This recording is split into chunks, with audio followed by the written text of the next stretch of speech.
Hey guys, Morgan's Maintenance. Today's tool review is going to be a tester by FLUKE. I just recently picked up the T6-1000 Pro. You can see that there. They also have a T6-1000 and then a T6-600. And back and forth with Matt HMM, he commented on one of my videos about his meter, and then we emailed back and forth a few times. And he convinced me to go with this Pro version, and I'm glad I did. I'll explain the differences kind of as I go through this video. But I was really been wanting one of these meters for a long time, the FLUKE meters with the FieldSense. I've went into my electrical distributor several times. I've seen them on the wall. I asked the people at the counter, hey, do you know anybody that's bought these? Have they gave you any feedback? And the answer is always, well, nobody's told us anything if it's accurate or not, so we don't know. And I don't personally know anybody that has one. So I've always wanted to try it out, but it's been one of those things where I didn't want to spend the money because my FLUKE 324 really does everything that this meter does and even a little bit more as far as the options that I have. I can get the same information, but sometimes I think getting the information with this one is going to be a whole lot easier and more efficient and just safer sometimes in some cases. And I'll talk about that as the video goes on. But before we get into the meter, I also wanted to thank you guys because all you guys have been going and clicking my Amazon affiliate links. I'm an Amazon affiliate, and I've got enough money saved up. I bought this meter using that Amazon affiliate money, so I want to thank you guys. Basically, you all bought me this meter. So before we get into it, I just wanted to make sure and thank everybody over the last year that you've been clicking on those links and going and buying whatever it is. Again, I don't want to force a tool on anybody. I put those there so that you can help me out. It helps me buy more tools for the channel that I might not normally buy. Like for instance, this one, I probably wouldn't have bought it except for, to me, it was kind of house money because you guys helped me out and allowed me to buy this. So I just wanted to share it with you guys. So thank you guys that do all that. But now let's go ahead and get into this meter. So talking about the features, what you get and all those different things like that. As far as here's the specs on what it will do voltage, auto select DC and AC. So it will do DC voltage and AC voltage. It automatically goes and figures out what you're using and swaps over. There's no button to push or anything like that. And then also in that FieldSense, it does voltage and amperage. It's AC voltage only, and then amperage at the same time along with hertz. And then it has continuity ohms resistance there. Here's the max values of what it will do versus the T6-600. That 600 is the next series down from the 1000, and the reason why they're comparing that on here is because it's my understanding that the 1000 Pro and then just the plain T6-1000 have all the same maximum values. Really, the only setting that is a little bit different is the continuity on the Pro version has a backlit option, whereas the T6-1000, just the plain standard version, does not. And the way that that works is if I put it on continuity here, and then I take out my leads, because again, you can use this meter with your leads just like any other meter or tester, however you want to phrase this. You get these out, I touch them together, you're going to get that audible sound.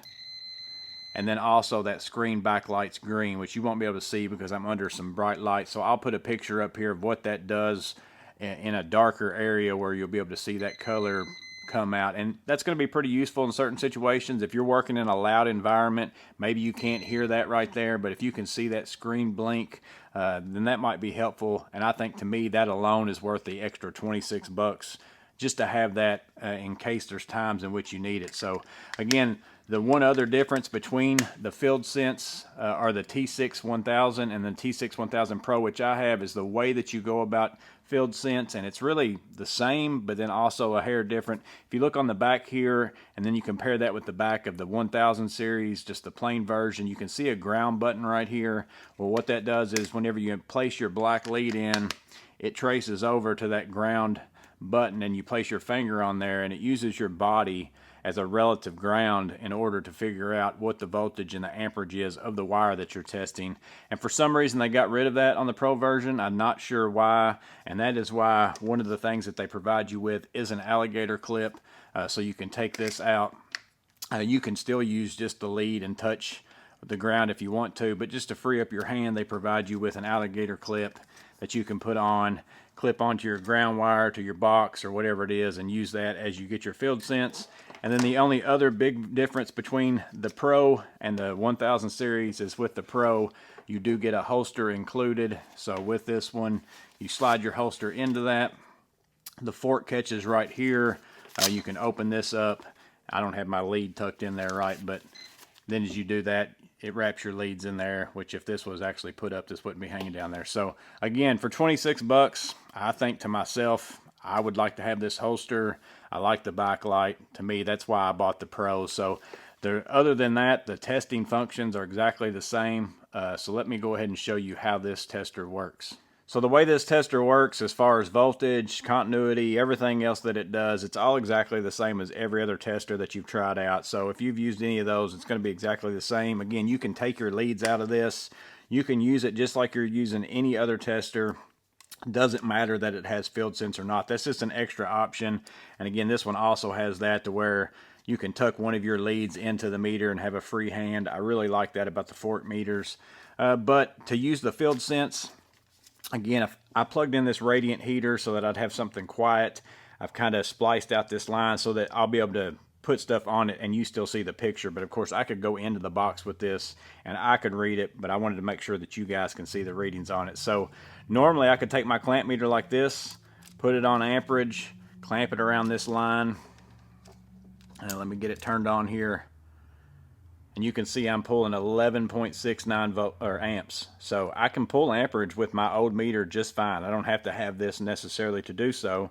But now if I want voltage, I've got to either take this off and then take my leads and put it on there. But if I need to know continuously what the amperage is and I'm wanting to go and check voltage, there's no way that I can check them both at the same exact time with this.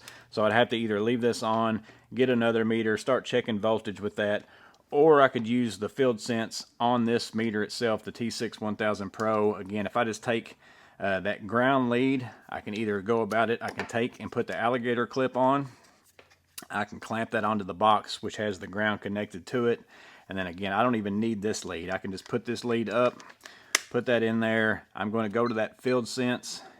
I'm going to go around this wire right here and put it on there, and you can see that I'm getting 13.9 amps and then 114 volts.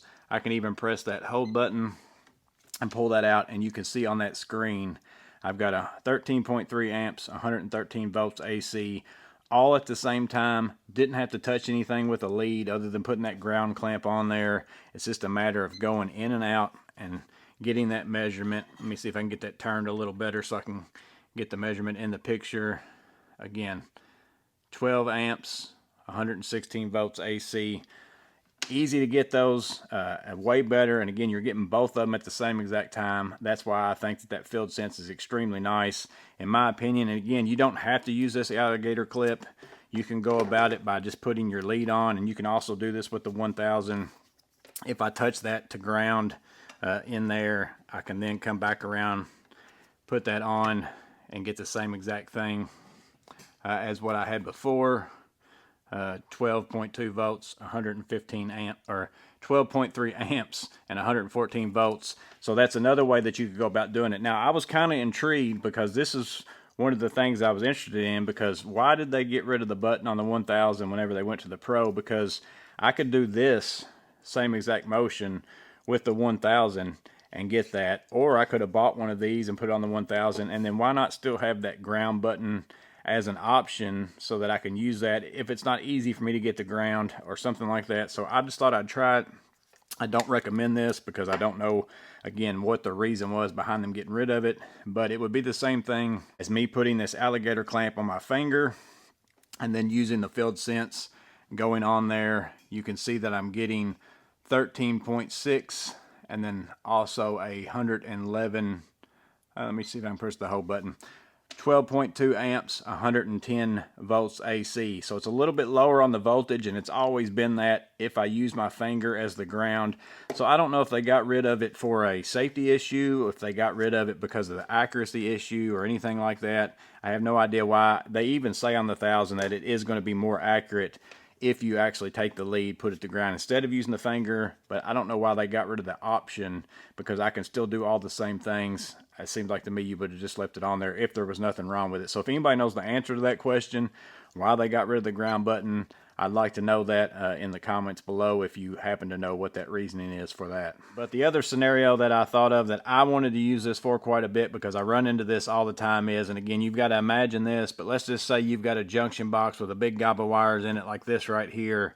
wire nutted up, twisted up, tape all around those wire nuts, and you need to know if something's got voltage, how much voltage, all those things. The only way for me to get to that before would be to undo all that, to expose the wire, to stick a test lead on. Whereas now all I gotta do is ground my one lead.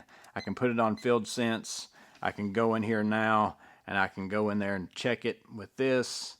I can get and see that I've got, it says 112 volts, 0.3 amps pulling right now at that time on that wire right there.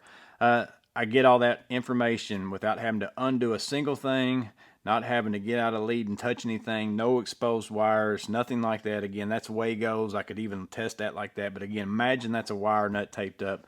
To me, this is almost like a non-contact voltage tester, except for I'm actually able to get some voltage information. It's different than just being able to see a red light. Who knows how much voltage I have on that. Depends on what kind of tester you have that's non-contact voltage tester, what it's going to tell you. But the fact, again, that I can just go in here and check that, I can see right now that I have 114 volts AC showing up. I've got power.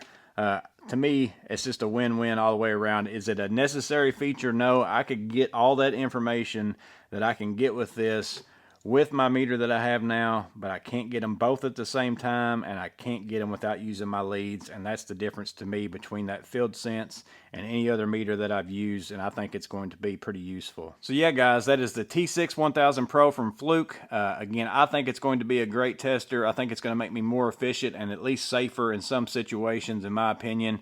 But I'm interested to know y'all's feedback below. If any of you have the 1000 Pro or the 1000 or even just the 600 version, if you've got any other meters or testers with that FieldSense technology, how well do you like it? If you've had it for some time, has it come to be pretty accurate, do you think? And especially if you've got the 1000 with the ground button on the back, I'm interested to know your feedback on that. Has that seemed to be less accurate than taking your lead out and actually using that? And if any of you know the answer to the question of why they got rid of that ground button between the Pro version and the series before that, because to me, if I can still do it the same way as the series before and the ground button, why did they get rid of it? Was it a safety issue, or did they just do it because of accuracy complaints?